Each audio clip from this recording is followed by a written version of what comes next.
Alright guys, welcome to Geek Freaks. Today we're going to be going over Captain Marvel, the big movie that just came out, and I'm pretty excited about it. You may notice that we sound different. It's because we got some new sound equipment. Hot new gear. And it's just going to get getting better. We got more echo reduction stuff up.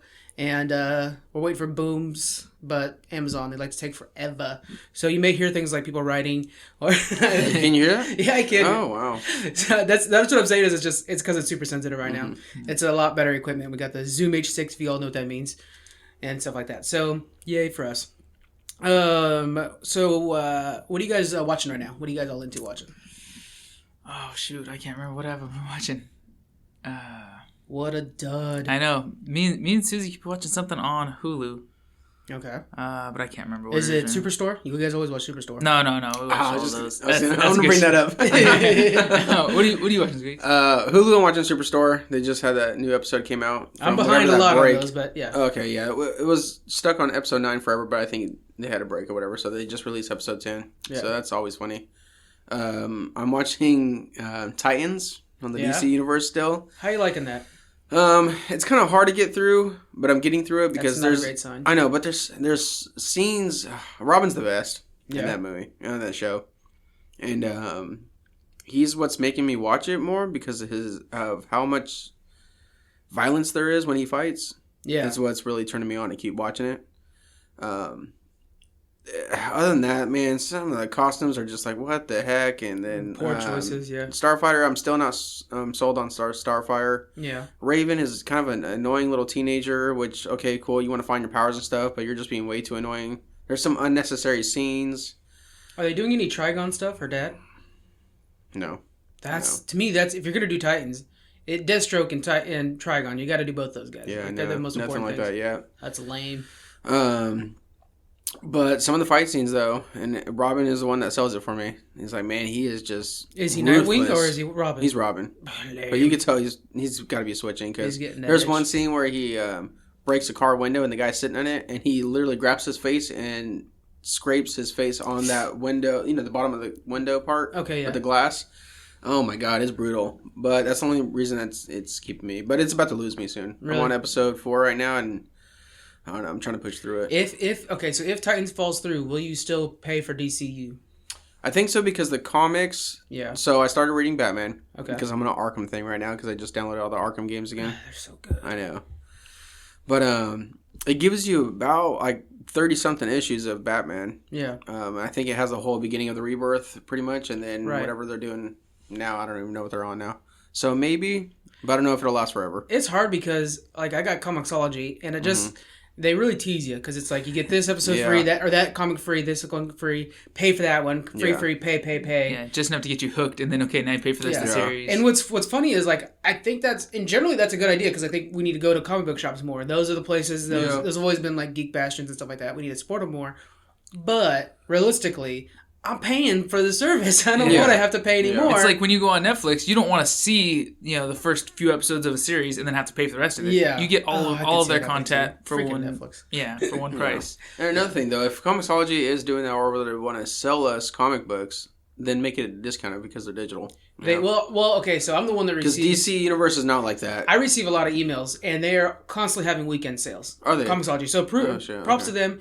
Like every weekend's a 70 or 80% off sale for something. If they could sell us comics that are not the same price but digital, then it'd be nice to... I'll just buy digital. I know it sounds bad because we should be going to comic book stores, but at the same time, I don't have boxes and rooms to store comic books anymore. That's true, yeah. As you get older, too, it's just kind of nice to have the convenience of like, hey, I got an hour off at work, I'm on lunch break, let me just pick up where I left off. Mm-hmm. And don't bring your comic book with you. What'd be smart is if you can, buy, I guess, the digital issues for a series, and then once it's done, they offer you a discount for the book, the consolidated special release ones or whatever that they'll have. Yeah, is that way because I like to keep the paper copy of it.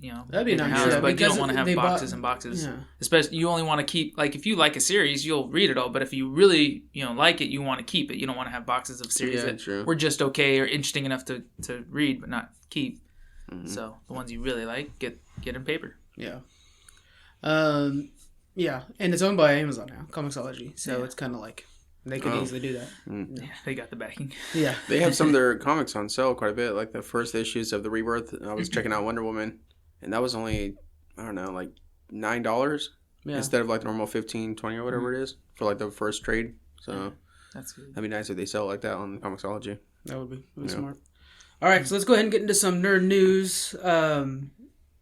Let's go ahead and we'll start with movies. I'm going to start things off for us. The Black Widow solo movie, they're working on that, right? What's hard is, okay, so Marvel's in the process of making all these movies, right? But normally they'll give you like all this little like tidbits of who's getting cast. But they're trying to be super quiet about this one because they have Endgame first. Endgame, we know there's going to be a lot of people that die in Endgame. Yeah. And so any movie project that's coming afterwards, if they reveal that, Captain America is going to be in this new one coming up, you're like, okay, he's safe. Yeah. When, people will start spoiler alert, I mean, we don't know, but there's a good chance Captain America will be safe. Yeah. So all the little bit of tidbits we're getting, like this one's coming out like next year, the year after, are really tight-lipped. But Emma Watson's joining Black Widow. She wanted to, but is it confirmed though? Last I heard, it's confirmed. Okay. She's going to be co-leading. So she's going to be the other big star, other than Scarlett Johansson. So I'm already sold. Yeah, this is off of the that hashtag show. They're the ones with the exclusive details on this so far. They're pretty reliable. We've seen Emma Watson in Harry Potter and Beauty and the Beast, if you guys aren't familiar with who that is. And she's going to be the description of her character, there's no name yet. It's just kick-ass female Bond. Okay. Yeah, right. I like it. Andre Holland, has been noted to be auditioning for the villain. We also have Rachel Weisz, Sebastian Koch, Alec Baldwin. They're also said to be in the movie, so all this supporting role. I hope this is the new Mission Impossible for Marvel. Yeah. Because if you're gonna do Black Widow, you can do that. Yeah. So, pretty cool. It would work if they did it that way. If not, I'm not interested in it really. Yeah. Are you interested in just Black Widow by itself? Nah, because I don't think they really need to tie her in with the rest of the heroes. But if she, like you're saying, if she has a separate kind of feel, a different genre of story, I think that'd be really good. Well, I think that's what Marvel's gonna have to do to keep relevant, because Marvel, they're monsters right now, right?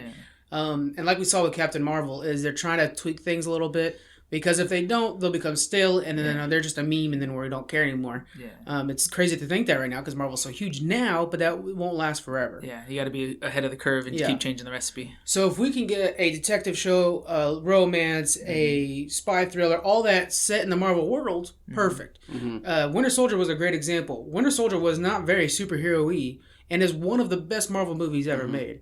So I'm hoping for the same thing. Jessica Jones is Marvel, right? She is Marvel. She is the TV shows. Though, yeah, but that'd be cool to bring her into this world too, though. Yeah. We're learning how sensitive these mics are, and even typing on the cell phone doesn't. But yeah, can we get the red hair back? It is coming back. Actually, in Endgame, so again, another one of those things is in Endgame, all the trailer, all the footage we're seeing, same thing Game of Thrones is doing, it's only from the beginning because they can't reveal much. Yeah. But we have seen that later on in Endgame, she has red roots on blonde hair. So her hair's growing back. She dyed the hair when she went into hiding after Civil War. Oh, is that why it was dyed? Because nobody made a comment of it. And I felt are we all just going to ignore this? It's part of the Secret Avengers and Nomad character and all that stuff. Yeah. So they all went into hiding. That's why he's not wearing he's wearing Nomad colors, not Captain America colors. Mm-hmm. So yeah, he went into hiding. Okay. I hope it's good. Mm-hmm. And then we have James Gunn's Suicide Squad has replaced Will Smith with Idris Elba as Deadshot. Best news, I'm telling you. Interesting. Oh, you said James Gunn. Is he taking over? James Gunn's been doing the directing. Did he? Yeah. I didn't know that. He's running the show over there. DC saw what Marvel did and was like, hell, we'll pick you up. We don't care what you can say. Yeah. He did the first one, though? No. He didn't do the first one. No. They're fixing that mistake. Okay. I mean, I was going to say, dang, did he really? I was like, I didn't hear him do the first one, but you almost had me. I was like, oh my god, he made that. That was horrible. No. Oh, that would be, yeah. Whether or not you like what James Gunn's done Twitter-wise, you have to admit he's a phenomenal director, and he knows how to make a movie. Guardians of the Galaxy is just perfect, right? Yeah. So I'm happy to see him come back. So is this supposed to be a continuation of the or is this a reboot? No, it'll be a continuation of the story. I think we'll just kind of realize that's Deadshot now. I mean, move on with life. Yeah. Mm-hmm. But that's exciting. Way better than Will Smith, I think. Yeah. Oh, Idris Elba, he can do almost anything. Yeah. And I'm wondering because Elba is, I don't know if he actually is older than Will Smith, but I think he is. He definitely looks older than Will Smith, right? It'd be in the same decade. So I wonder if they're gonna like fast forward 10 years or something like that. Oh yeah, they could. That would be nice. But then what would they do with Harley Quinn? I mean, I don't want to see her. Will Harley Quinn join the show? I mean, she's a powerhouse. No, don't even say she won't be in it. Because she was the show. Well, I understand that, but they're gonna have the Birds of Prey movie, so they don't necessarily need her to be in this one too. But from a marketing standpoint, you can't sell it without selling her. We're not. Yeah. I mean, Idris Elba, you could put him on the cover and it'll move. But yeah. But there's gonna be a lot of people being mad that Harley Quinn's not in it because of how well Margot Robbie did. Yeah. With her. She was pretty amazing. Yeah. We don't have any other news about who else is being casted, like additions. Mm-hmm. We do know that the one that played Boomerang, his name was Joel something. No, not Boomerang. Hold on, I had it written down here. And Rick Flag. Joel Kinnaman, basically he's RoboCop. He's out. Or Altered Carbon. Yeah. The character or the actor? He's gone. Yeah, the actor's gone. So the character will probably follow. Okay. Well, I don't know if they're going to change somebody as big as Will Smith's character. Then maybe they'll keep the movie. I don't know. Rick Flag to me was kind of lame in the whole thing. Are they doing anything with Killer Croc? Because that guy was pretty lame to me. Well, I hope not. I hope they get rid of Killer Croc. Honestly, Katana was pretty good. My favorite one was Diablo, and we all know how that shook out, so we're not going to see him again. Just for me, now that I'm playing the Arkham Asylum, yeah, to see that Killer Croc and be like, oh my gosh, that's scary, whatever. To go to the one that's on Suicide Squad, like, oh my god, can you just CGI Croc for me? They did such a good job with Killer Croc in that game because he was always kind of like on the other side of something. Mm-hmm. He was just like, I know I'm going to have to kill it sometime. Yeah. I'm not looking forward to it. So that's Jonathan. You got to play those games. I know you have access to them, so you got to play all the Arkham games. I keep mentioning it. Just the Scarecrow scenes alone saved that whole damn game. Mm-hmm. It's crazy. Sony Pictures has released the first trailer and announced a release date for James Gunn's superhero/horror mashup Brightburn. So this is another James Gunn project. Oh, how do you feel about that movie, actually? Because I was like, okay, this has got to be Superman. But next thing you know, oh, shoot, it's a little kid killing everyone. It is crazy. Yeah. So what it is it's a horror film where the kid has abilities, right? And he thinks he's going to be a superhero, and he's doing everything wrong, it almost looks like. Like, he's like, it's like Omen / super. So he's wearing a cape and a mask he made himself, which is super creepy. Yeah. And it's like, what would happen if Superman was evil? Yeah. Or not even knowing that he's evil, maybe. I don't know. Like, maybe a bizarre situation. But he has Superman's powers? Well, he's able to fly. It looks like it, and then he kind of came down to Earth like Superman, so it looks like Superman if he was just on this horror killing everybody thing. Yeah, it looks pretty insane. Huh. That's why kids need strong male role models. He has one in the movie, and it doesn't work out for that guy. Well, you see from the trailer, one thing that's really, I like that the dynamic is that, you know, the adopted mom's still like, he's my kid, I'm gonna protect him, I'm gonna save him when he's like being troublesome at school. Yeah. And it's funny because like he's like destroying the house, and he's like, Mom, did I do good? And it's like super creepy. Dang. Yeah. Elizabeth Banks, I want to say, is the one that's playing the mom, and I love her and everything she does, so that'd be really cool. Oh yeah, I got it right here. So I need to read more. Elizabeth Banks is set to star as the Monster Superboy's mother. And it's produced by James Gunn, but it's actually directed by David Yareski. He's the one that did The Hive. It is set to release May 24th. Let's see. Last bit of news I'll talk about is... Oh, you know what? We'll talk about this. Spielberg versus Netflix. You guys been reading up on this whole thing? No. Jonathan? Negative. No. Okay, so... Netflix is dominating like crazy, right? Oh, and they did really good at theaters. I think they at the Oscars. I think they won 4. Yeah, they won 4 Oscars at this year's. Just 4 other shows. Yeah, okay. Most of it was Roma. Well, Steven Spielberg being too damn old school, and I love Spielberg, but I mean honestly, I have a bias in this. But he's saying that he's trying to lead the charge that you have to have a movie in theaters for 4 weeks before it can be in the Oscars. He's trying to get that pushed in as a rule. Oh, okay. So he's leading the charge on this. And there's a lot of people that are agreeing with him, a lot of people that are not. Netflix's defense is basically like, look, we're giving opportunity to artists to share their story. And if that story is worth an Oscar, then it's worth an Oscar. It shouldn't matter what device it's on. I don't get where he comes from that. Why maybe because he's afraid that the movies nowadays are just going to not go to movie theaters anymore. Like, yeah, but a made-for-TV movie is a movie nonetheless. The quality of the story, that's like comparing a book versus another book, depending on it doesn't matter how much it sells. So here's the thing is, it's one of those situations where both people are right. So I'm on the side of Netflix personally, just because I feel like it's the evolution of us. But Steven Spielberg's trying to save the cinemas, the theaters, saying that that's an experience that you can't get back. When you go to the movies together and you talk about the movie afterwards and stuff like that, that's the kind of thing that you get only at a theater. Yeah. He's saying that if we don't support them in some way, as simple as just 4 weeks in theaters, then it'll go through. It won't happen anymore. Martin Scorsese has a movie coming up pretty soon called The Irishman, I want to say. And it's a classic Scorsese. It's a mob movie. And it's a Netflix movie, but it'll be in theaters for 3 weeks before it's released on Netflix. They're probably going to bump it up to 4 weeks just to shut Spielberg up. But Spielberg knows that thing's coming for Best Picture. Yeah. It's true Best Picture bait. You look at the cast and everything like that. It's just going for Best Picture. Did it kill The Irishman? I thought it was just The Irishman. There might have been a movie that came out previously then, because I remember seeing that title before. Kill The Irishman. It might be called that. I'm not 100% positive on that. Yeah. So Scorsese's kind of on the fence on this too, because he's like, look, my movie is going for the Oscars. So, it's this and that. But he's also made movies like Departed and stuff like that, where you put the effort in, and it's something that you should watch on a date night that you should see in theaters. So, how do you guys feel on this? I'm kind of torn in the middle too, because I feel like it would be. I mean, the quality of the Netflix movies are amazing. That's why. Yeah. If they weren't, then I'm like, oh well, then why are they even winning Oscars, really? Yeah. But some scenes we talk about in movies are big scenes, like in Jurassic World or Jurassic Park, where we want to be in the movie theater and hear that and see that in a big screen.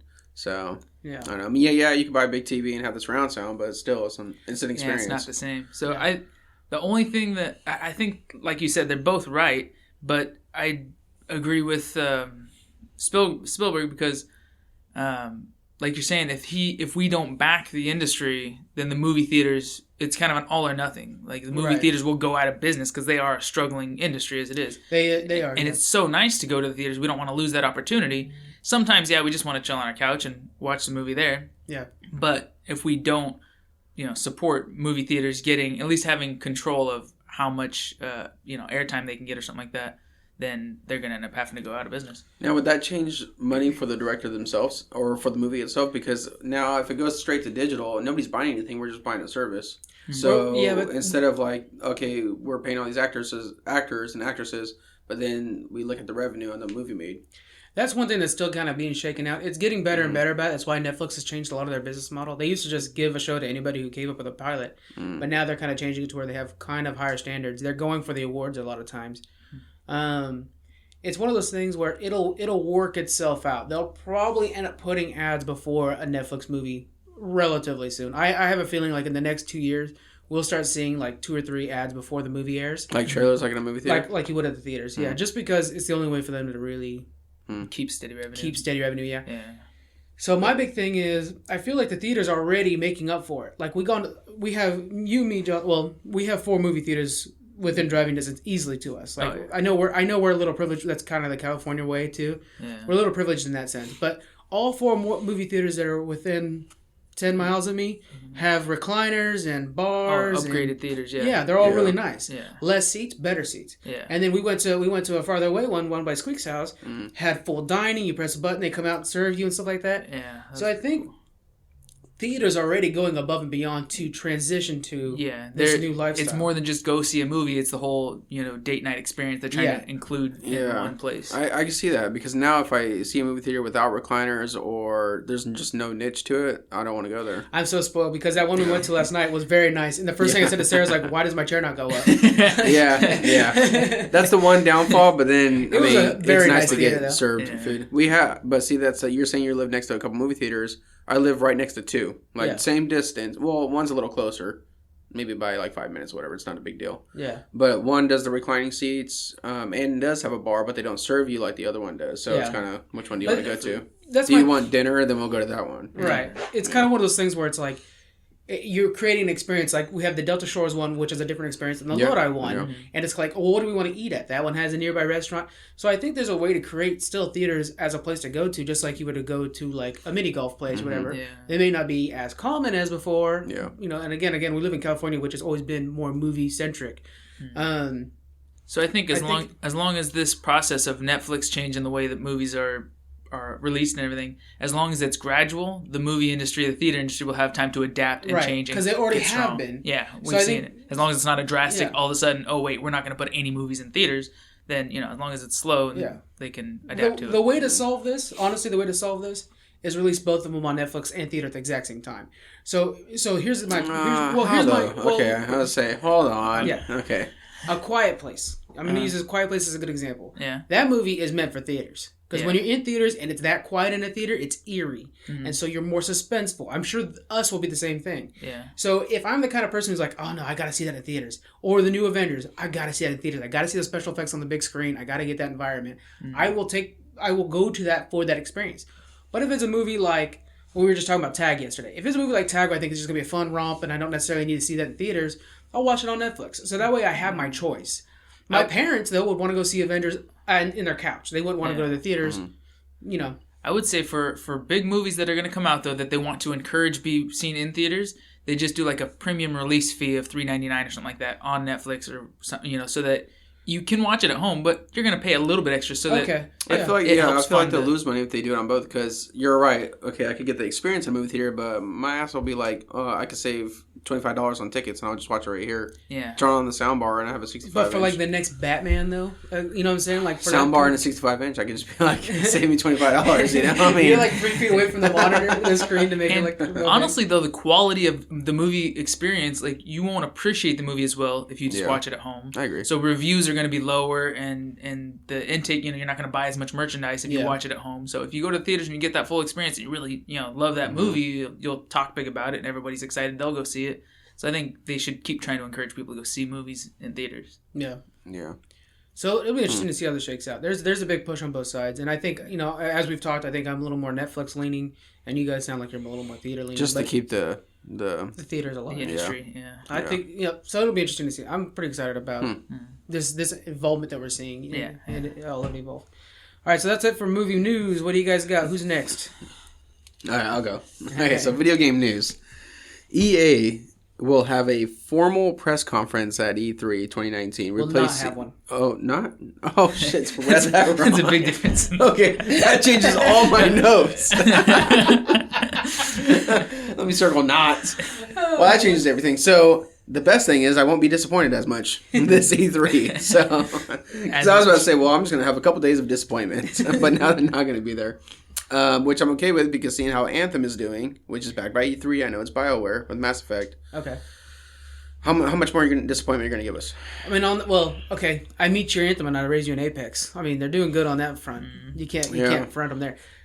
Can I go back to the last Mass Effect then? I didn't do that Okay, fair enough. Battlefront. EA keep going. has been struggling. I mean, if it wasn't for Apex, they'd be looking at bankruptcy. I think, honestly, at this point, they've been just having a hell of a time. Yeah. Yeah. Next one, Nintendo Labo kit. Is that how you say it? That cardboard game? Yeah, I don't know. Labo? Let's call it Labo, and everybody hate us. Labo. I don't know what it is. It's with a VR headset, which I did see that. I saw that advertisement. But what VR website or VR headset this is? Yeah, it's like a cardboard. Yeah, from what I saw. Is it their own headset, or is it attached with something else? It's coming with the kit. So next generation of kits, one of them is the VR headset, and then all the other ones, most of the other ones, interact with the VR headset. Okay. So one of them is like a shooter. Actually, it's Duck Hunt. They're bringing back like the old school Zapper from Duck Hunt. They're bringing a Labo version of it, and you'll use the VR headset. So when are we going to get cool VR headsets that have the built-in headphones that is just pretty much a helmet? Put on a Oculus is already that's Oculus that already exists. Full helmet. Yeah. We're just trying to find a way to do it cheap now. Well, because that's what this one is. It's like invest in quality. I mean, because maybe there's not a lot of content yet that you. There really isn't, and it's not to the we need. Bethesda did. They put Skyrim in VR, but they need more games like that. And I've seen somebody. And that was on the PlayStation, correct? Yeah. That PlayStation VR is it on everything? It's on. I know it's on PC as well. That PlayStation VR is super good. Yeah. But you're right, it doesn't have the headset or anything. We need to see. I had a bad feeling about this in the first place, and I think it might be happening. is this might be gimmicky, like 3D in theaters. Mm-hmm. You know what I'm saying? Where it's just one of those things. It's gonna come and go. I can see it. Because until you get like the Wii, playing with the Wiimote and stuff, it's exciting to start with. Everyone likes the interactive stuff, and then it kind of, all right, that was cool. Well, then when you wake up at 4 o'clock in the morning, you want to play video games. I don't want to exercise at the same time. Yeah. So I want to just like zone out. Play if there was a way that you didn't really have to change the game to use the VR, equipment or system with it, would be awesome. Just like you could hook up your Xbox controller to your computer and use the controller to play your PC games, right? Right. Yeah. So just to be like an off and on VR switch or something. Yeah. Just you hook up your. I mean, if they made a good universal VR headset that you could plug into your system and use for anything, that'd be awesome. You could plug it in, set whatever settings you need, and then be interchangeable with all game systems. It's just not gonna take off until the video game developers really make games for it. Yeah. Because you'll see, like, there's a really cool Rick and Morty game that's based off of VR. Yeah. But it's all very gimmicky. It really feels like it's leaning too much into VR. You to tell a concise, awesome story, and it happens to be VR. It doesn't require it, but it happens to be.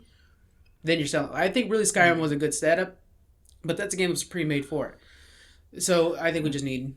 If I get back into gaming, I want us to be ready for Ready Player One to happen. Like, let's just make that live action. Let's just make a Ready Player One world, and you go in and you play the challenges that they play. Yeah, I'm so ready for that, dude. Like, I don't even care about living in the stacks. Just give me that VR and that little treadmill. I'm totally down.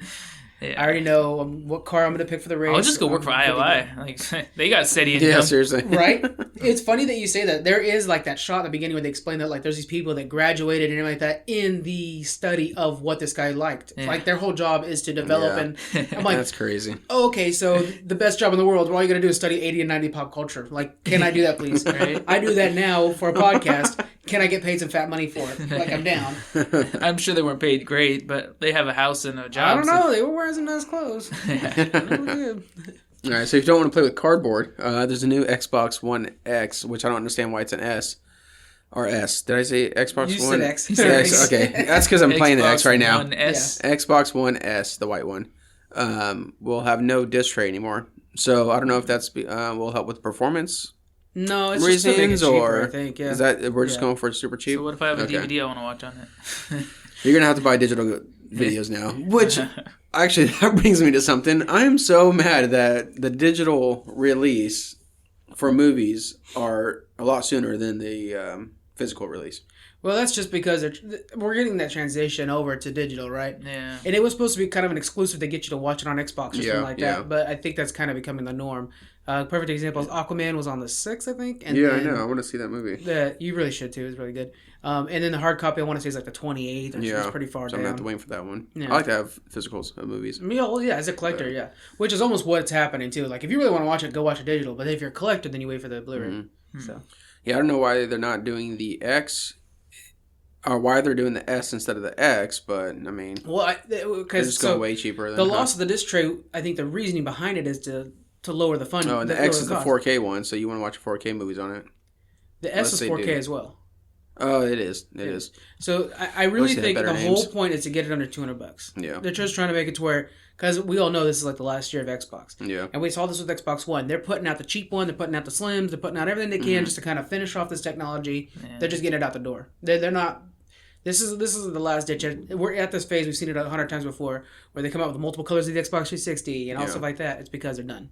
They're just getting ready for Xbox, whatever the new one's going to call it. You know? Yeah, I guess. Because I know PlayStation's wanting to announce their 5 this year. That's actually a very big possibility. That'd be cool. Holy cow, you might have just broke What'd you call it? Xbox Infinity. Which, guess what the new Halo's called? Halo Infinity. And they're probably losing some of the console abilities. They want to go to where they go on all devices. Mm-hmm. John, you might have broke something. Yeah. Oh shit! We're gonna get phone calls now from Microsoft. You just leak our name. They're gonna shut us down. Invite us to E3 and we won't tell nobody. We'll be your we won't even air this episode. Which is confusing because that's how they're gonna know about it. Anyways, we got some time travel problems. We'll redact. Unless they got us on that little device. Like, who said this? Okay. Turok is coming to the Switch. It'll be a port for $19.99. Are you excited about this? Since you have a Switch? Very excited about that. Okay. I love Turok, but I love Turok 2 even more. Oh, so this is only number 1, huh? Yeah, number 2's... Why don't they come with a collection? By this time, it's so old. Why not? Yeah, I don't know. It's one of those things where it's like... I mean, you're already putting the effort in. They're probably going to come out with number 2. Number 2 to me was the best one. You and me played number 2 all we as played the kids. heck out of that game. You remember multiplayer on that game? All the cool guns? The big yellow laser gun that you could bounce off the walls. We would hit each other from like opposite sides of the map with that and Knife Fire. We memorized those maps so damn well. With the missile. But I always remember, and honestly, it comes to me still to this day, when you're picking the characters, there's one guy that says, girly, girly for me. Yeah. Remember that guy? Yeah. I don't know the story premise of him. Some half dinosaur looking guy. Yeah, that game was so amazing. Well, I'm glad you two like it. I don't give a shit. I just wish I could get a Dino Crisis. If we're going to talk about dinosaurs. Dino Crisis. But anyway, that's you're all about that rampage. Cool. Here's a big one because I was about to buy this game, but I'll wait because of another fighting game that's coming out soon. Dead or Alive 6 has a season pass that is costing $93. That's just nuts. Apparently, it gives you 62 new costumes, but only 2 new characters. Which, of course, I love the costumes in Dead or Alive. Let's be honest. Well, that's what it's all about. I only buy costumes for a specific gender. But I know you're big in all the dude outfits. Yeah, the less the better. Let me see the abs. But will I be buying this season pass? Most likely, yes. No. No, dude, $93. There's no way. Oh my god! If you had to explain to your wife why you just spent $93, then you'd be so screwed. Yeah, just she'll walk in around the corner and be like, "Why is there a bunch of naked girls on your screen?" Like, don't worry about it. And also, don't look at the bank account. Yeah. I don't want you to put 2 and 2 together. Shoot. But no, I'm not gonna wait. I'm not gonna buy Dead or Alive right away anyway because of Mortal Kombat comes right around the corner. So, and you're looking forward to that Johnny Cage, right? I am. I am. I saw his reveal trailer, and I kind of like the moves he was doing. So I'm really not. The only fighting game I like is Smash Brothers, and you and me both found out that I'm not as good as you on that. Not at all. Because of my controller. I had the bad controller. Yeah. Once they get sticky, they're not good. Right. Well, all that Dead or Alive. But I'm gonna go out and Extreme Beach Volleyball is coming to the Switch. Okay. Yeah, it's gonna get really sticky. But I'm probably gonna go out and buy the GameCube controller, which is the because that's you remember me and we used to play. Yeah. Was it Brawl on GameCube? Melee. Yeah. They got it, and it's pretty cheap too. And they got some of the best designs on those instead of like the regular controllers. I'm like, what the heck? I'd rather just buy this. So I'm gonna go buy the GameCube controller. To me, it was when it first came out, it was such a wonky design, but after you get used to it, you're like, oh no, this is actually designed very well because it has that real big. It's perfect for Smash Brothers. So I'm gonna get that. Yeah. This has nothing to do with games, but this could lead to vice versa. Whatever.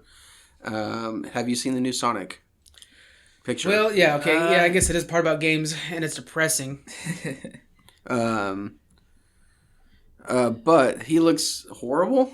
So yeah. Go ahead. I don't know. You're like writing I don't much know stuff what to really think of it. Okay, so because when I saw the legs and the San Francisco Bridge, as I was telling you, creepy, not too bad. But I didn't mind. I was like, this might be kind of cool. Then you see his face. I'm like, come on, this looks horrible. Yeah, I think we got to see more though. It's kind of reminds me of the Ninja Turtles though, the way it's like a good live example. action. Both sucked. Right? But I think which one? The old ones or the new ones? The new ones. This one reminds me of the old one, the Sonic, for some reason. So.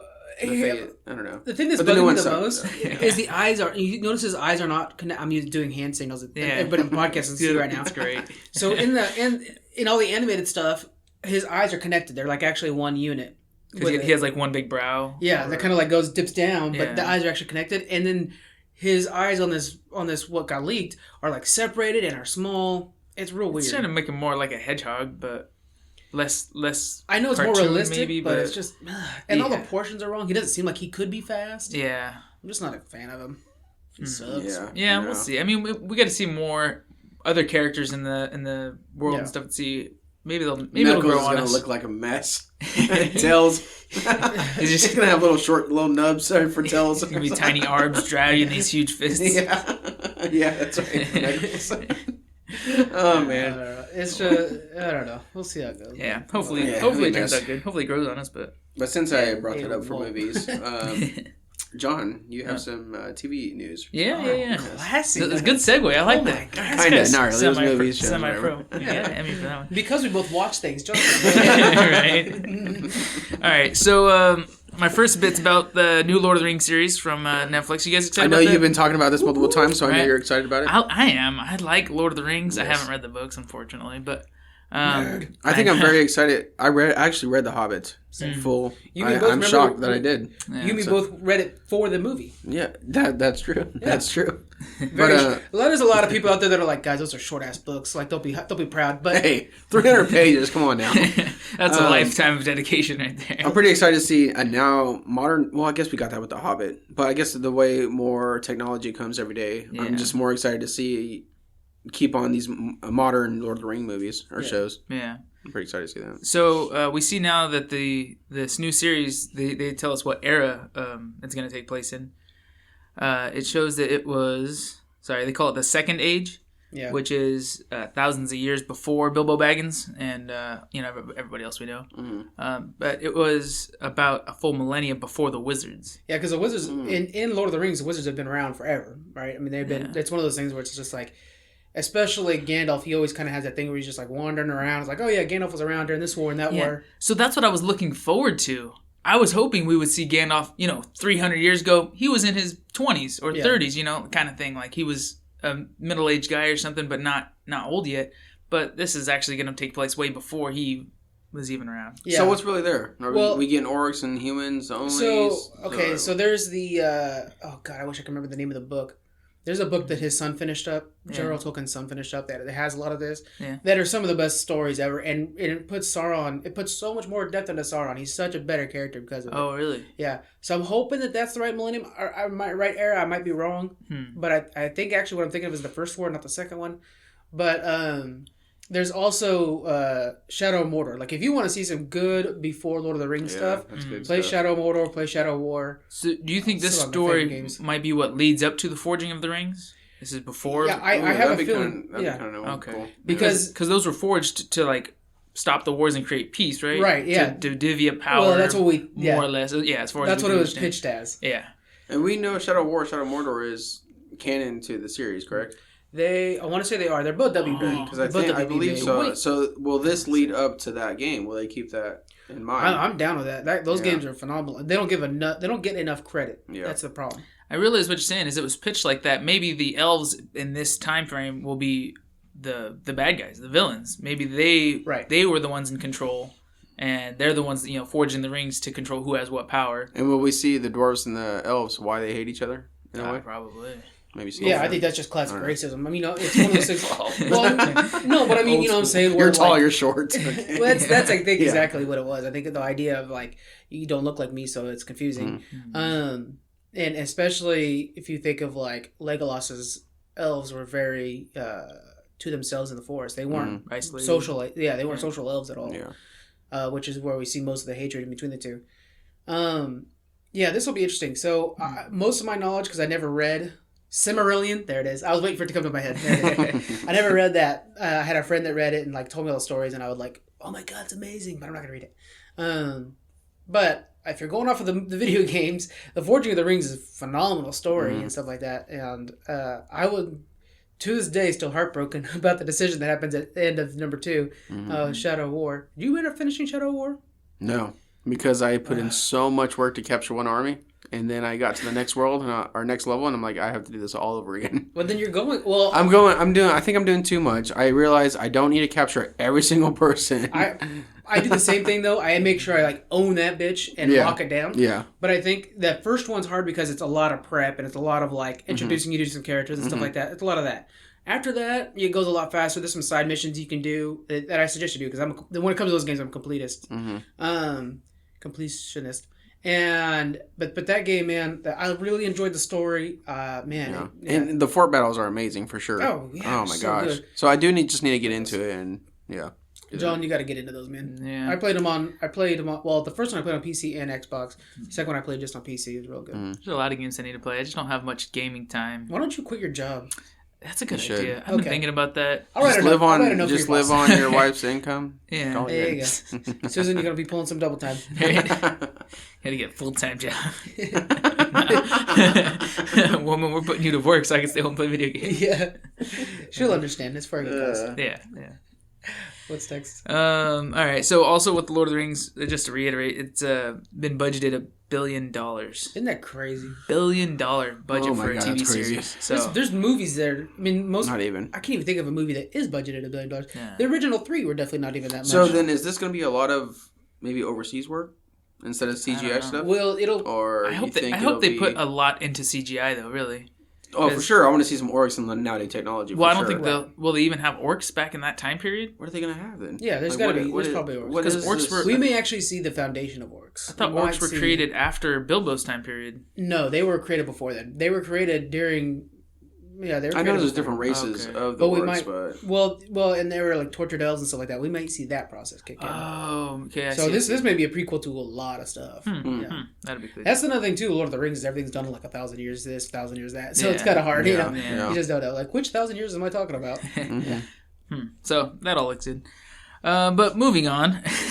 You guys know Brie Larson from Captain Marvel. She was the Captain Marvel chick. We just saw the movie. She's going to be starring in a new Apple series called, Apple CIA series. Is that going to be called CIA? I don't know. No, it's a series about the CIA. Yeah, so we'll see. We'll see what that's about. She's an executive producer in it. What do you guys think? Do you think that's going to be worth watching? Not at all. No, I don't. None of it turns me on. One, I don't like CIA, so this would be a cop thing, right? Like, yeah, like okay. You said Apple CIA, so I thought I'm maybe not sure that why was... the CIA is so confusing to you guys. No, the way it flowed to Apple CIA, so I'm like, oh, is that a service by itself? CIA, what is that? So Apple's trying to do the streaming thing, right? Yeah. They're getting on that bandwagon. This is a show about the CIA. Yeah, I never cared about cop shows, so I have no interest in this. Because you keep saying cop show, because that's not the fucking CIA. It's the same thing. Central Intelligence Agency, so they're all about like international. You're so Star Trek, Star Wars right now. It's killing me. Where's Joe at? So I think what would interest me in this is the time period they put it in. Brie Larson. Oh, okay. Is it going to be now? Is it going to be 30, 40, 50 years in the future? Or is it going to be back in the 80s when, you know, or during the Cold War? That's such a good point, because in the Cold War, like if you guys ever watched Atomic Blonde, the CIA back then was like off the rocker. It was so awesome. You guys ever watched Atomic Blonde? No. Really worth the watch. It is a really good James Bond alternative. It has God, names are hard. Anyways, really cool. Names are hard. So and so we'll see. Hopefully that's worth a watch, but maybe when it gets closer we can talk about it some more. No spoilers for our review coming up, but I think the fact that it's Brie Larson we're all a little down on right now. Yeah. Also, so there's a little more Game of Thrones news out there. A new trailer. Charlize Theron. Sorry. Yeah. Huh? Charlize Theron. Okay. So one thing you actually mentioned earlier, Frank, was that they're only showing footage from the first few episodes. So there's not too much leaks out there. We don't because once you see, like you're saying, once you don't see somebody or you do see somebody, you know they're alive or they're dead, and that kind of ruins things. There's a new crest on the armor showing a dragon and direwolf merged. So we've already kind of predicted the joining of two, but. I've seen that crest too, and it looks so good. Yeah, that's kind of exciting. I'm getting that on a shirt. There's no doubt. It's like it's the dragon, you know, the 3-headed dragon, and then like the wolves on this side, and they're like. So again, I'm doing really good showing you guys. I'm not saying hand gestures. So last we saw Jon and Daenerys were in her homeland, right? And they were farming the Dragonstone. Oh, they were farming some babies. Right? They were on the boat, yeah. They were getting dragonglass so they're heading back to the wall to Winterfell. No, the wall's down. Oh yeah, we saw the wall go down. That's true. Heading back to Winterfell. First episode, the idea of the first episode is kind of going to be mirroring the first episode of the actual series, where when Robert came into the Winterfell and was like, "Hello, welcome to Winterfell," blah blah blah, that whole thing. Yeah, we're probably going to see that mirrored, almost shot for shot, where Daenerys rolls in with the dragons, is like, "Hello, welcome to Winterfell." I mean, what would be really nice is, you know how Robert in the first episode was like, "Hey, can I go see Lyanna?" And goes down and talks to Lyanna. If he says, "Hey, I need to go see Dad," and he goes down and talks to Ned Stark. You know he would. Ooh. You know he would. Dang. They have that. If not, they need to get me on the show. I'd like to. They wouldn't have shown the tomb a few different times and not bring that back. Well, and we know from what shots we do, because there's going to be a huge battle in Winterfell. Yeah. There's going to be 2 major battles, and that's one of them. Yeah. And we know that from what we've seen from the trailer, Varys and like a lot of the women and like that are hiding in the tombs. Like they're using that as the shelter. Yeah. So that's pretty cool. Shelter kind of thing. We gotta get the reveal too. We gotta get the Jon Snow's Targaryen reveal at some point too. Yeah. Oh yeah, for sure. So I have in my notes here too. We also see the Gold Company rolling in on Greyjoy ships. So I don't know. What do you think that means?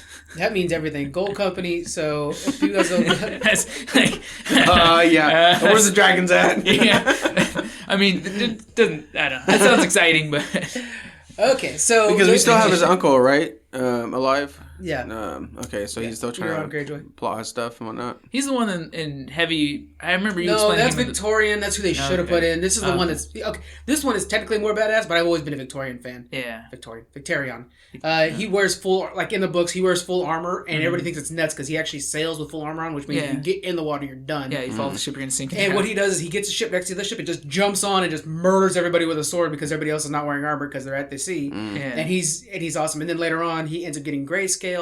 They cure it by burning his arm, so he always has one arm that's like all black, scarred and and it's like always lava underneath it. Oh, I get you. They say it looks like lava is flowing underneath the arm. So it's like burnt with like magic. Like the red gods are the ones that save him. Okay. So it's always and so he's that. Plus he's jumping on ships with full armor. This dude is the coolest badass, and they don't even have him in the show. Anyways, the Gold Company is there was a Targaryen rebellion, which really would make a great prequel. Where Targaryens are fighting against each other, and this is like a bunch of bastard Targaryens that left to create a mercenary company called the Gold Company. And so they're coming back. They've been purchased by Cersei. And so what I'm predicting and hoping is that they're going to go up against Daenerys, see it's led by a Targaryen, and be like, bitch, we out, and joining Daenerys and just screwing over Cersei. I'm hoping, predicting / that's what's going to happen. Yeah. So you think during all this war with the North, does Cersei even know about the Whites? And is she not concerned? They know about the She knows. She's not taking them serious, though.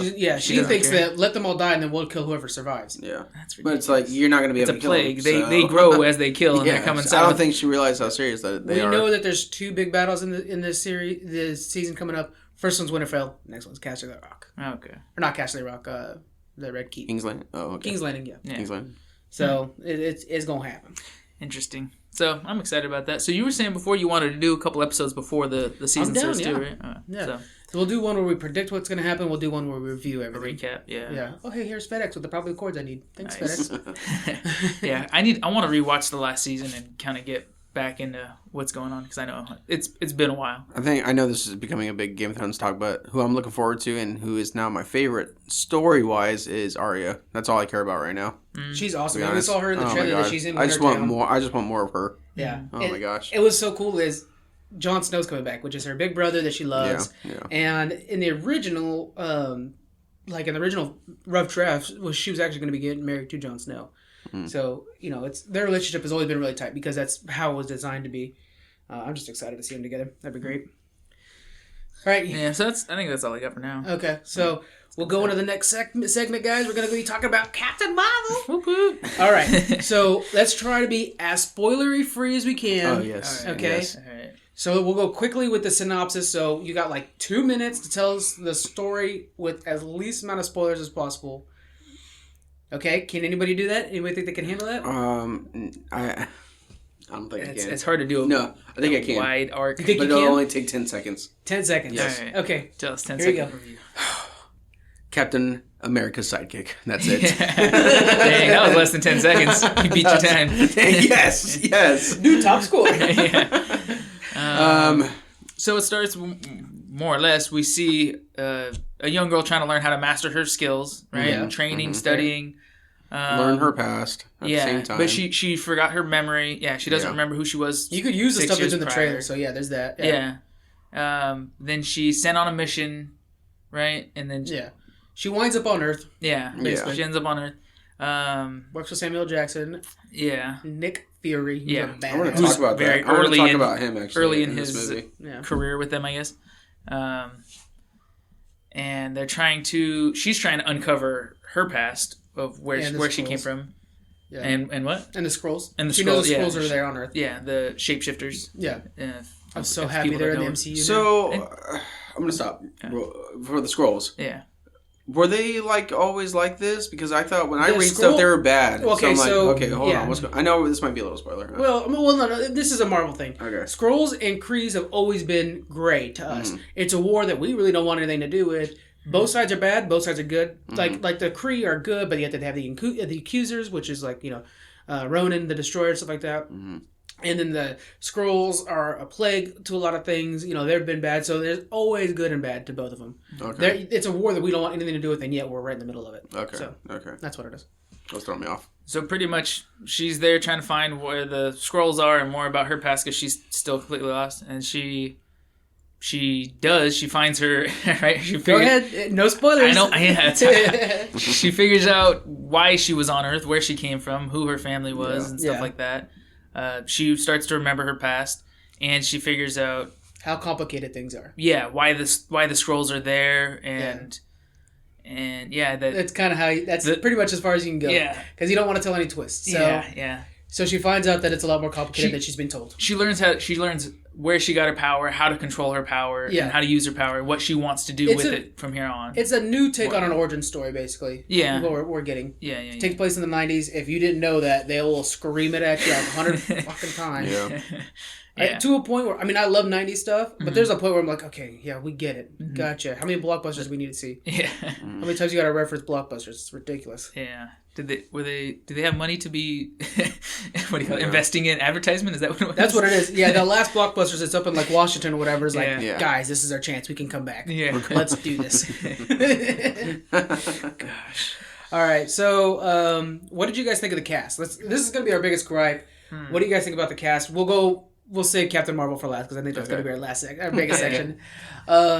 I think the villain was really good. They did a really good job, and I don't care for the actor normally. Are we talking about the team leader? The Skrull villain. The Skrull villain. Yeah. Okay. Yeah. So, what did you guys think of him? Ends up not being... Okay. Hi, complicated. Okay. Hello, so challenging ending. From the surface perspective. What did you see the trailer? I didn't feel like he was a Skrull to me because of the way he acted. Yeah. Well, he shows that the Skrulls are not as presented. Yeah. He's more in depth than we thought. It shows that war has many shades in it too. Where the villain and the good guy, and the bad guy, it's all perspective. Yeah. He's just like any Skrull. He's trying to protect his people. But that's what we do in war. But casting wise, how do you think the actor played? Because it's the same villain from Ready Player One. Yeah. So how did you guys feel? Oh, dang. I did not know that. Oh, hello. Now I can see it. Yeah. I think he did pretty good, I think. I actually can't stand that actor normally because he has like this lisp. Yeah. But, man, in the Skrull makeup, did such a great job. Is that why he had the lisp? Is that why? Hold on. That was his boss, huh? Yeah, he was also the boss. Oh my gosh, I didn't... Are you getting your mind blown over I am right now. Because now I'm seeing like, oh my gosh, yeah, because now that guy looks like the guy from Ready Player. I did not catch it. I was like, man, really Samuel Jackson's boss, he's pretty familiar, but I don't know what. Wait, is that the same Samuel Jackson from Avengers? What? This is not younger? Oh my gosh. I don't know. I just thought he was too human-like to me, but he's supposed to be an alien. I guess if they were going for that. So So you think he should have played it more aggressive, maybe? Because that house scene, not spoiling it. He was kind of talking to Bree for the first time. Yeah. Anyway, he was kind of like playing a cool guy in a way, but because there is that scene where he's drinking the soda. It's now a meme because everybody. But it was like, damn, that is kind of cool. Like he does feel like the calm, collected boss of everything. And then as you see his character develop, you're like, probably should have been that cool, but he is really cool in that moment. And I agree, he's a little too human. Like he plays it too human. Yeah, but my only complaint with his character isn't really him or his character; it's the makeup. I think they did a good job. Wow, I thought the opposite. They did a good job going back in time to use technology we don't use anymore with just old school plastic and rubber and prosthetics. But real face off. We have CGI now. I'm sorry. They did as good as you can with that old technology. But after seeing the movie Avatar, okay, everything can be mastered with CGI. Yeah. His lips and everything, the way he talks is limited.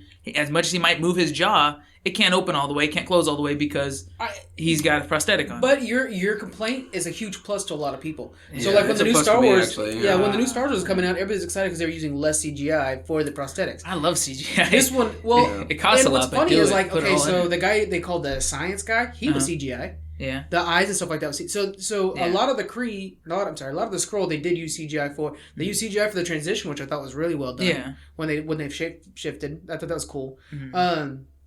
But I thought that because he's too much of a leading character in this movie, he's seen too often. I'm kind of happy they didn't do the CGI because sometimes when they do CGI, for example, her fighting scenes, it's kind of like, okay, that's a little much. You know what I'm saying? Yeah. I don't know. I think they would have looked better if they put some CGI into it, but I don't know. Yeah. But I see what you're saying. A lot of people prefer to not use CGI in the movie as much as you can. Okay. Yeah. Now, I'm on with you on that scroll. I thought they looked pretty good. Yeah. I thought better than the comics, for sure. Kind of nice to see the prosthetics come back. It just looked thick and like foamy. Like when his mouth would move, it looked like, okay, he's wearing a Halloween mask. I actually ignored all of that for some reason. Well, and one thing I liked, though, is that you could see him as a person come through the prosthetics. Something that is a version of newer prosthetics is the fact that you could see his emotions come through the prosthetics. So what do you think? It should have been a Thanos then, where they just kind of like had the human's face pretty much, and then have all that technology around him in a way. Motion capture deal. Yeah, I think that would have looked a lot better. At least, I mean, Thanos does look really good. Maybe you don't have to do it all the time, but with the close-up visuals of his face, like it was to me, I think it was a nice relief of CGI. Sometimes they see too much CGI, so. Yeah. I don't know. But I can see what you're saying. I would like to see both ways. And I'm sure they tried both ways. And they're an alien. They could have made the characters more alien in that too, because they were kind of limited. I think the challenging part of the ending, you almost don't want to make them too alien. It's a little bit tricky that way. Yeah, and that dinner scene at the end was vital to the story of Captain Marvel. Yeah. Again, we're trying not to show spoilers, but it's hard. Yeah. All right, I see what you're saying though. Let's get to the next one. Let's talk about her friend. How do you think her friend did? As somebody who had to be like her pivot back to humanity. I think she was too soft too. I think she needed more. Go ahead, she needed some balls. She needed to be more powerful and impacting. Yeah, she was just kind of like, oh, hey, it's cool to see you, bud. Like, I wanted her to be a little bit more edgy. Yeah, Lord, Michonne. She could have been Michonne and done it better. You know that like she's already Black Panther though. Once you're in a Marvel movie, you can't be in another Marvel movie. But I mean, the way she acts, even when she doesn't talk, she has so much passion in her acting. Yeah, I can see that. That's going to transition to the main character real quick. So, all right, let's get No, the friend, I feel like it was useless. Yeah. And then the part where she helps her out, like, why are you here anyway? I think the little girl was more valuable than the friend herself. Well, the little girl is an Easter egg to the real Captain Marvel. She is actually, her name's Phantom, and it's like something. There's a bunch of different. But she's a superhero in her own right. She grows up to be a superhero. She basically has all Captain Marvel's abilities. There was a whole thing with the copyright where she was Captain Marvel for a while because they needed to lock down the copyright, and so this whole thing. But and I don't know 100% of it. I've never really cared too much for Captain Marvel, so I don't know the details on that. But so she was more there for Easter egg effect. I gotcha. That's good. Okay, so let's just get right into it then. How did Brie Larson do as Captain Marvel? I'm interested in John. I didn't care for it. I think for a kid going to see this, it'll be great. For Disney to sell stuff, fantastic. Because every bit of the movie was marketable. But her acting, I didn't care for. And I like Brie Larson on everything else. Yeah. Yeah. What do you think? There's no emotion. There's no fierceness in her that's really sold me. You are the main character of... Now, because the Avengers is coming out, you're supposed to be the head freaking hero. Yeah. And even in her fight scenes, I was like, you're not... You convey no passion. I think I said it pretty good earlier when I already said it to you, but I felt like this was just someone that dressed up on Halloween and pretending to be an actress. I do feel... So, I mean, it can be said that she's the strongest Avenger now. After Endgame, she'll be the strongest Avenger, right? So she will probably be kind of the leader. She'll be the Superman of the group. And this is where we differed. Afterwards, me talked a lot in the theaters about this. I off the trailers, I thought, okay, she's not showing enough emotion and stuff like that. Then watching the movie, I thought, this is what it is. And I actually wanted to get your opinion on this because you are in the military. You're Air Force, and she's Air Force. Yeah.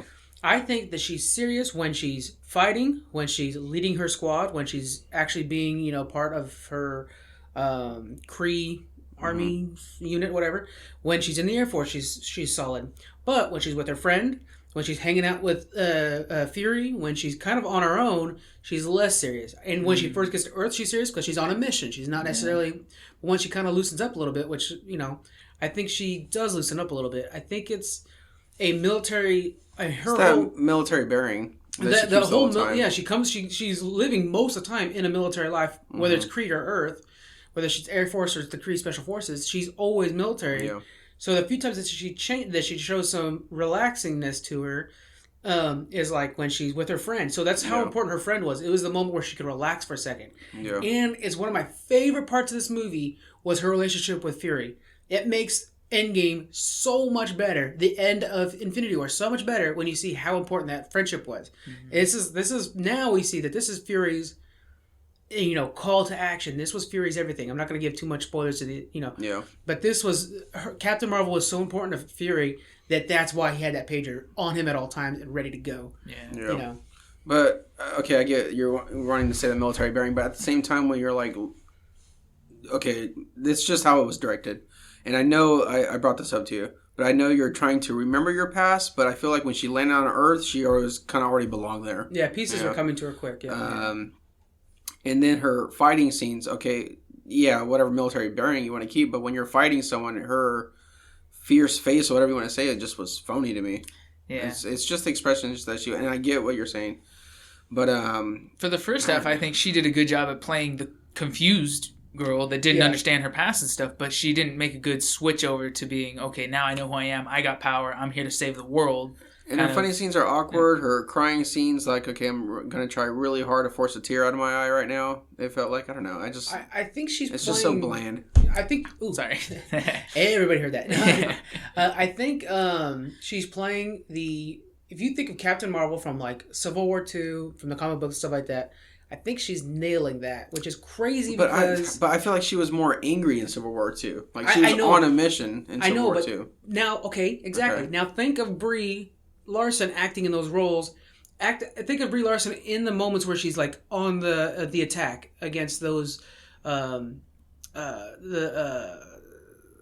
When they're, like, the hidden scrolls. Civil War II? No. I'm talking about in the movie when they're fighting on that first planet where everything... You know what I'm saying? Think of that aggression that she had there, where she's like full badass mode. Now think of that when she in Civil War II. I never got full badass. I never felt full badass mode with her. I think it's not like she's going to show aggression. She's not going to get angry like Hulk. She's not going to get angry like Thor will because all her training was about controlling her emotions. Right. Yeah. Thor is always about like I'm a badass, and Hulk's always about I need to be angry. Iron Man's always about cocky. But she's always about military stillness. Yeah, whatever I do, even as a superhero, is with that military focus. Mm-hmm. That I think that's what it is. I think she might be playing the role well, as much as maybe it's hard to argue that. I know if that's the case, then it wasn't conveyed clearly that that's what she's doing. So. Then because we're still scratching our heads like why? Because then I would have liked more of a military background of her being yelled at, her being pushed, her. Mm-hmm. Learning to have that emotion. That's another thing too. I didn't care for. All we got was her just like. I don't feel like we saw. Well, we saw a little bit of look back, like where she fell off the ropes and stuff like that. Yeah, but I wanted to be like her screamed at her face. Her, I don't know. I guess actually learning that skill. I know you want to step in on it real quick. We know that her dad was not good to her as a kid. We don't know if he was abusive, but if that was also played into it, then she went right into that. That shows more about how the friend was, her new family. Mm-hmm.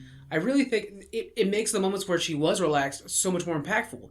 Her relationship with Fury, when you see her start to crack up and then make wise at each other, you're like, oh my god, she's actually letting down these shields she keeps up. Yeah, all the but time. I just felt they're awkward moments. Yeah, I don't know, but I get what you're saying though. I think more movies. The awkwardness maybe it was supposed to be the goal. If you think of her like you were saying, like she's like a Captain America sidekick. If you think of her like in a Captain America situation, Captain America a lot of times was military. So when he's in Avengers, he's the one that's kind of like giving orders. Yeah. Well, if you think of the future Avengers, no spoilers to what's going to happen to old Captain America, but in the future Avengers, when she's having to give the orders, you know what I'm saying? It'll be with that focus too. It'll be the same. Like think of the first Avengers when they're attacking in New York City. He's like, Iron Man, you're there. Yeah. Now imagine her doing that. Okay. When they're standing on the table with the map making a plan, she'd be the one calling orders. But then I want to see Civil War II Captain Marvel, where she's more. I don't know, I guess angry at her. Sometimes she just really shouts out and knows what she wants. She does. And I think Brie Larson still has to kind of get into that. Don't get me wrong. Yeah. But I think it's better than especially from the trailers. From the trailers I knew she was not going to go show much emotions. But when I watched the movies and especially saw her bonding with her friend and with Fury, I kind of had the feeling that like, okay, I think I see why. Mm-hmm. I don't know. Yeah. I'm interested. Guys, if you guys are hearing this and you guys want to give your opinion, please shout us out on Twitter, Instagram, whatever. It's interesting. So I'm totally a fan of like a 5-hour movie, but I know that most people aren't. But I think in this movie they should have expanded on her development too. Yeah. Because they just kind of jumped into, they flash back at her military training and they show a little bit of her training with the Kree. But then when she was training with the Kree, she had that chip controlling, regulating her power. Yeah. So she couldn't necessarily. And it's funny, she thought it was like giving her power, but it's actually limiting it. And spoilers are hard. Yeah, that's okay. I mean, you see that as soon as you see it, you realize that. But okay, yeah, we'll say that. Okay. Yeah. But when she has full access, all of a sudden she had full control, full skill with it. And it's like, what? I mean, you would take it. I understand it wasn't very fine-tuned still. Like, they show that it's just wild, like, force pushes and stuff. But now, is this because... Okay, so we know in the comic books, Miss Marvel, whatever, the real Captain Marvel dies, kind of flip-flop. Now, do you think maybe because they don't want to do that story and they want to switch it? They definitely twisted the hell out of the original origin story. Because I read Miss Marvel quite a bit, and I would have liked, because I'm okay with just going straight into a superhero movie. I don't need a background. But with her, I wouldn't mind having a little bit, because I don't... Well, and I think they did give it to us, but they just twisted it up a lot. Yeah. The Miss Marvel, Captain Marvel thing still exists in a way. I mean, we know now... With the new... Right. With the little girl or whatever. We still know what Captain Marvel... Well, I'm not even saying... Okay, we're talking... Okay. I'm saying we know now where the movie explains basically where her name's going to come from. Yeah. They never call her Captain Marvel in it, though. You notice that? They just make a joke about it at the end about Marvel. Yeah, but we know now where her name comes from, why she's doing it. You know what I'm saying? We all get that from the movie. Yeah. It's just not hand-fed to us. While there was a lot of other expositions that were, but that one wasn't. So I kind of liked that. Yeah. I don't know. Yeah. We have different opinions on this movie quite a bit, I think. All right. Okay, so we'll just go real quick on the rest of the casting. I just want to say Nick Fury, I think it was great. The reason that I didn't think about it, but we got a younger Nick Fury, but he also acted younger. He was more funny. He was more I like that car scene. He was doing his thing. Yeah, I liked that a lot. And I didn't really think about that till Sarah brought it up, the wife. Sarah brought it up that, and I was like, oh, son of a bitch. Yeah, you're right. It was like more... lively. Yeah. And it's so funny because I just watched Django Unchained for like the 17th time a couple days ago, and Samuel Jackson does the other way where he's like old, and it's like when you're watching him play that role and you're just like he's kind of moving with a little bit of a hit. Like, God, such a good actor. I remember when I first saw that movie, I'm like, man, Samuel Jackson's not looking so good no more, you know. Yeah. But then it's like, oh no, they just aged the hell out of him. Yeah. It's just that's like a Hateful Eight. It's kind of the same thing. I still gotta watch that, man. It kills me that I haven't seen it. I know, but that's a sign of a good actor, though. He doesn't play himself in everything or really anything. He plays that character. He always plays a badass. Yeah. He's a badass in this too. Yeah, that's one thing I liked about their bonding between him and Danvers is the whole. Not quite trusting the people around them. Yeah. It was what made them bond, which is really cool. Mm-hmm. So it's a scroll effect. You know how guys scrolls are. I didn't necessarily like how he lost his eye, but I like that they at least showed it. I mean, it's kind of dumb. Why did the cat get angry? Was it just because you were holding it? You were holding the cat the whole... Oh, I'm ruining this really badly. I'm spoiling this really badly. And sorry, this. And the little shit way. The little twist about the cat that you find out later on too. I didn't necessarily care for that. You know, I ruined myself about the cat because you looked it Funko released a cat of it, and it was like spoiler. I was like, I don't care about spoilers, and I was like, shit, this has something to do with the cat. I think they would make a cute like. The cat was the funniest part of the movie. That was my favorite character. Those stuffed animals that turn inside out. The like plush you unzip on one side. I think like they could make. They could make a good one for that. Yeah, it'd be funny. Just see a little cat hanging off a big blanket of tentacles and. I'm ruining this. So bad. All right, I'm gonna read through some of the notes I was taking a while, so we can kind of get some things to talk about here. Stan Lee was in the Marvel Studio intro, which was really kind of. I thought that was sweet. That was cool. And then his cameo in this, we won't talk too much about it. I don't want to spoil it, but I thought was even more. Just to give you a heads up. How do they do that? Was it just a lookalike? There's the spoiler. Is that what you want to say? He was reading the Mallrats script. Okay. I didn't know what you were trying to say. I can't remember the actor from Mallrats, the guy that did the movie. Anyways, that's going to bug the hell out of me. So we'll talk about it now. It's going to come. He was crying on Twitter and it was like beautiful. Anyway, so the exposition at the beginning was really heavy where they're like trying to explain what the Kree are. Where everything they did was like, oh, we have to do this. You have to talk to that one because that's what we do around here. It's like, no, you wouldn't tell her that because you already know about it. Yeah. There's a lot of that in the beginning, which I understand you need it, but it's kind of like... It's trying to force along a story too fast, though. In the beginning, yeah. I would like to just take your time and slowly, like I said, a 5-hour movie. Like, slowly grow and develop these characters and show us more of that world before you send her back to Earth and stuff. Yeah, I thought it was a little too much. Yeah. The scroll transition CGI was really good. Yeah. The Kree weapons. How awesome were those Kree weapons? Yeah. I like how each character had a different weapon. Yeah, the blades were the best. Those gravity, or whatever they were. Gravity gauntlets or something? Yeah. Those. Yeah. I noticed everything, maybe not those, but everything else was very marketable. You could see that on a Walmart shelf. They're guns that look like a Nerf, gun. Mm-hmm. Well, I liked, anytime you move the blades, it had like a little bit of a wave behind it. Was really cool. Yeah. It was really well done. Coulson and Jackson both looked really good in their young form. I think they did a good job de-aging them. Yeah. They used a lot of good practical effects in this movie. Even like the missiles that they launched were all practical effect. Yeah. Like when they first were launching the missiles. The ones that in the space. Oh, okay, yeah. Yeah, I mean that was actually a missile they made to launch instead of just like fully CGIing the missiles. That looked really good. I didn't realize that. Which is something that like you could go either way on it, and sometimes it's just kind of like CGI works best when it has anchor points to go with, and so they have to make the practical effect. Full CGI screen doesn't do good. Right. That's what. Yeah. So a lot of times you'll see something that's like, okay, you guys did too much. Like the early Spider-Mans, they did too much because they didn't use a person dressed up as Spider-Man back then. They just actually CGI'd him in, and it didn't look great. Or like, oh my god, like Harry Potter. What in the first Harry Potter when he's like doing the Quidditch match. Oh yeah, that is one of the worst CGI in the world. Oh god, no, that's good. Yeah, but yeah. I like the bond between Fury. Anyways, okay, most of the stuff we talked about. The twist they did a lot of twists in the original story, which is okay. I thought a little bit too much '90s stuff. What do you guys think? Yeah. Well, it makes you think that because I didn't really realize that. I think it's because I knew it was coming, maybe, but I mean, it was just kind of like every little thing was 90s. Really? I didn't feel that way. Later on, when they started playing a song when she was in a fight, that was probably the only good scene. Yeah, that little bit kind of reminded me of Guardians of the Galaxy. I was like, well, if you guys wanted to tie in that kind of vibe, you should have started in the beginning, though. They didn't. I know it's hard because of the setting and stuff like that, but Guardians of the Galaxy did it with every setting, tied in that 70s music and that retro vibe. She tried to. They played that song when she was fighting on the ship, I think it was. Right. And then the leather jacket and that kind of stuff kind of brings back that retro vibe. Yeah. But I think they could have started that earlier on if they wanted it to be part of her character. You know what's funny to me? Like, the best version of them bringing in the 90s is kind of a dumb thing, but the car they were driving around in. Like, all the cars were very Die Hard to me. And it's funny because my favorite version of Samuel Jackson is from Die Hard 3, because that's the best Die Hard in my opinion. Die Hard and nobody will agree with me. I mean, maybe me, but... So when I'm seeing him drive around in that car, I was like, oh, this reminds me of Die Hard so much, because that's him in there. That's true. And you have the younger Samuel Jackson when he's playing Zeus. So I really liked the cars. I thought that was kind of a nice little... That to me felt the most 90s of all things. And the and it's funny because everybody's like, oh, it's a lot of Top Gun. The fighting scenes with the ship, with the actual fighter jets, to me felt a lot like Independence Day, which was very 90s too. Yeah. So I kind of got an Independence Day vibe. That was another one thing throughout many settings in the show. I felt like that would make a really good video game. Like it would feel like Star Wars Force Awakens kind of stuff, but they have so many different settings that they could use. Like there would be a part of the game where there's a space battle or a ship battle, where you're flying between those canyons and stuff like that.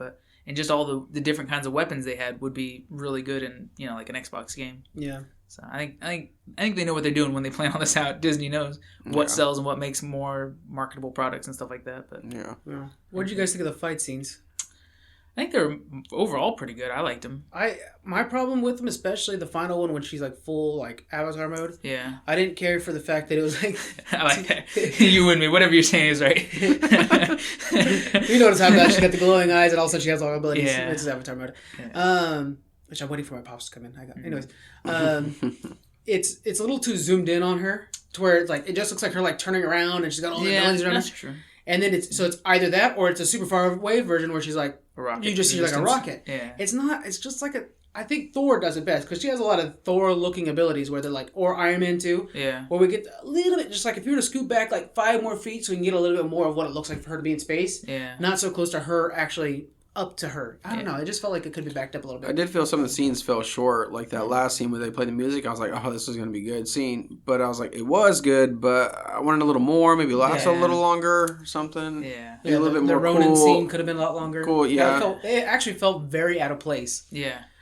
And I don't like how they don't have a cap on her powers. It is pretty much they didn't show the limitless. Cap on her powers. Yeah. Like, because the fact that she was able to do what she did when Ronin came in, that's like, okay, so she can do anything? Superman. Yeah. Like she could bring the moon down if she wanted to. Like, what's the... She has no kryptonite. She doesn't have... It's supposedly her emotions, but she's so good at controlling her emotion, apparently. It's really not her emotion, though. I think she, if I remember correctly, doesn't she... Well, Miss Marvel. Yeah, doesn't she basically run out of energy and she has to be charged up again? Like she's got the Green Lantern ring kind of thing? I think so. Because I know there's times where, like, Iron Man and Thor and stuff like that have to blast her, and then she becomes, like, Super Saiyan. Yeah. Right? Yeah, but I feel like Miss Marvel didn't have all those powers like Captain Marvel does now. You know they do a flip on her. Maybe you're right. So that's the thing is I'm just not a big Captain Marvel fan. I'll bring my Miss Marvel because I do have a trade of Miss Marvel. I'll have to read it real quick to see what she was like back then. But that's been years since I read that one. Yeah. It did seem like she can continue to absorb energy. Like she, what was it, a blast when they were in that big battle, and it like threw her back, but at the same time it looked like she kind of absorbed it. So I was like, that's cool to show that. Let's not go too far into digging into because I really have we'll have to talk about this again with spoilers. Yeah, because I have a huge complaint about this movie, a huge linchpin of the movie that drives me fucking insane. But I can't say it because it's going to be a big spoiler. Yeah. I did like her costume or her uniform, whatever, for the most part. I like that she could change colors on it and stuff, which is great. Why did she always clench her fist every time she walked? Did nobody notice that but me? No. She's walking like she's just like... You were just not a Brie Larson fan. Oh man, I don't know what this is. But I don't like how they didn't explain anything about her face guard thing and Marvel's conception of space. They don't. You can survive in space. Star-Lord, he was part because then they had the thing, but then like she flew in space when she had her ultimate power, and then she didn't need the cover to breathe. I'm gonna assume. Yeah, it's one of those real kind of crapshoots. But they don't explain. And is she bulletproof now, son? The whole thing's. Yeah, they don't explain how her costume covers her face and then goes away. Like. I mean, I know Star-Lord, he has gadgets and technology, and he got that from somebody, and they show that, but... They show all the Kree have that ability to put that over their face. Yeah, when they come through the water. Yeah. So I think it's just something that the costume can do. Yeah. I just kind of want to see that kind of stuff. It's just kind of there given to you, but you don't see... if somebody comes by and kicks her in the back, does it break it? And now she doesn't have that ability anymore. Like, what's the limits? Where's the line in the sand? And it all was that really kind of stuff. fast on this. I didn't like the fact that her hair sticks out. I know why they did it, but the fact that her hair sticks out, it's really kind of an homage to how her hair looks like in the... And her power. Wouldn't her power, does she not singe her hair off with the... Well, I thought they were going to do that because she has short hair in the newer stuff. She has this more of a butch hair, military cut. And so I thought when she's flying into orbit, it's actually on fire, and I thought, oh, cool, it's going to be like in the comic books when she comes lands. I'm like, nope, her hair's fine. Like, no, you just showed it on fire. What are you doing? Her hair emits the same energy, I guess. Well, I know, but it looked like it was actually catching on fire from coming into orbit. Yeah, so I thought, what a cool way to show a haircut, No, they didn't do it, though. Real quick on the outfit, though, because you brought it up. Mm-hmm. I don't like how you could tell there's a difference between the CGI outfit and the regular outfit. The regular outfit, I felt, was a little loose, not as tight. Yeah. And then CGI was just, straight perfect. Yeah. But it's not, Black Panthers was always perfect. Captain America always looks perfect on his outfit. I feel like this one, I don't want to be super on the sex stuff, but her ass was a little loose. No, for real though, it is just. It's more form fitting. Black Widow's, for example, I think was perfect. Yeah. Black Widow's outfit was very good. Yeah. I think they would have. But there was no CGI. Well, no. Yeah. Well, there really isn't any need. That's a good point. Yeah, the CGI might change things. I would have made it a little touch of Iron Man. Make it not all leather or rubber or whatever it is, and make it a little bit metal plating in it. I think that would have changed a lot. And that's the thing too, is her the way she fights and stuff like that is so Iron Man similar. Yeah. But the way Iron Man works better is because he doesn't have his helmet off when he's doing his thing. Yeah. He has the helmet locked down, so it is full CGI. But it's the metal reflects better and stuff like that.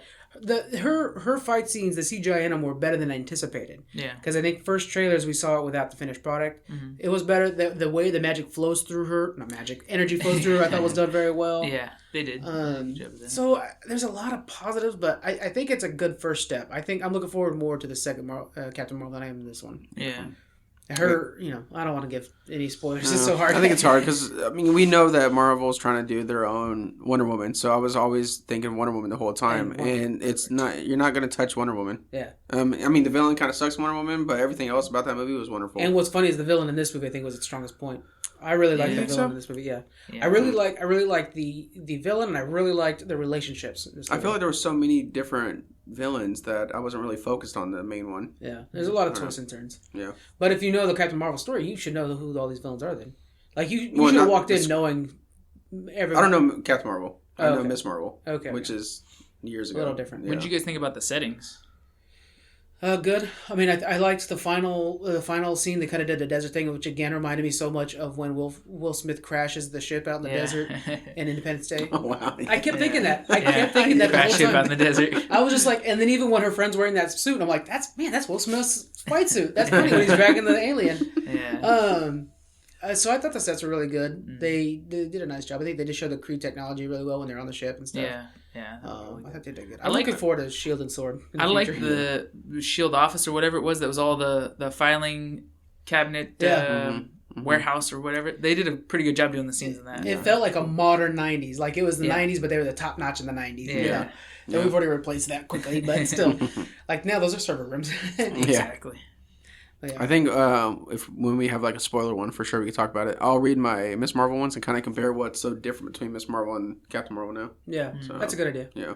So we'll do that. Reread those. We'll do that in like 2 weeks. That way it gives plenty of time for people to. Yeah, they should have seen it already by then. Yeah. All right, so let's go ahead. We're going a little long on this one. Is there anything else you guys wanted to bring up real quick? No, Jonathan.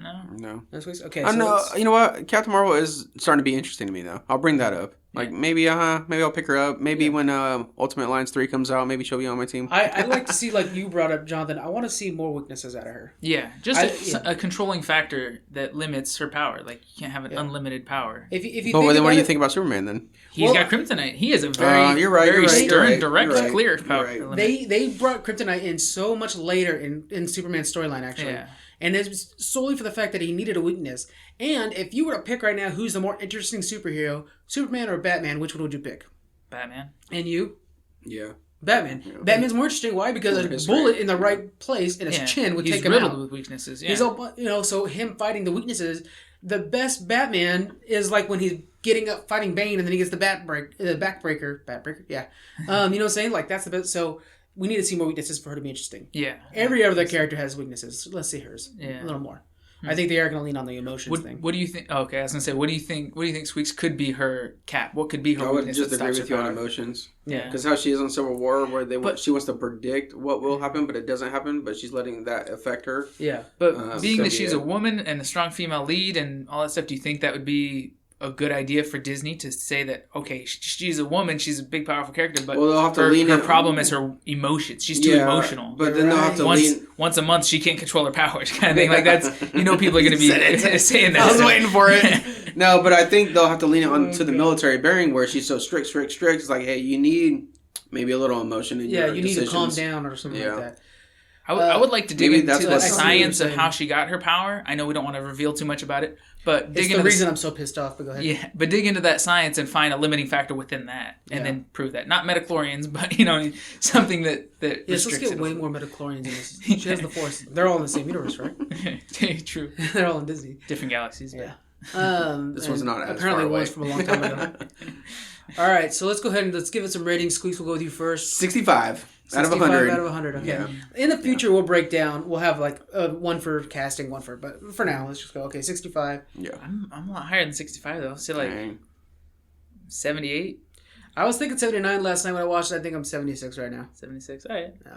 I like the random number from you guys. Oh, like it's the little very 6 calculated. I'm like every 5s. I'll come out with a number and then I'm like, okay, but I kind of got to bring it down for this. I got to bring it up. So like as I'm thinking about it, the number kind of slowly goes up and down 1 or 2. Yep. And so we're gonna stop at 76 for me. Okay. Yeah. Okay. It's not bad. Is it worth the watch in theaters or should you just wait for it on DVD? I think if you all were not coming to Rockland, I would wait.